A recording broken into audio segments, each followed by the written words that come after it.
আগামী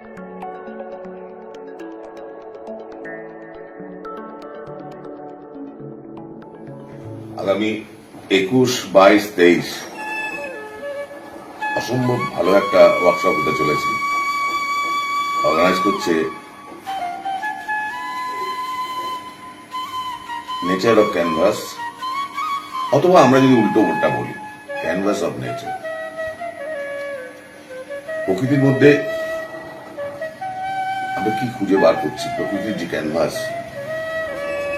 তাতে আমরা যেটা সবাই দেখছে না, আর্টিস্টরা কি দেখছে, কেন দেখছেন, সেটাকে কিভাবে এক্সপ্লোর করছে, কি কি মেটেরিয়াল দিয়ে করছে, তা নিয়ে এই শিল্প কর্মশালাটা। আপনারা আসুন, দেখুন, আমি নিশ্চিত আপনাদের সবার খুব ভালো লাগবে। এবং এখানে যারা দেশ বিদেশের শিল্পীরা পার্টিসিপেট করছেন, প্রত্যেককে আমার আন্তরিক ধন্যবাদ। সবাই ভালো থাকুন, ওয়ার্কশপ খুব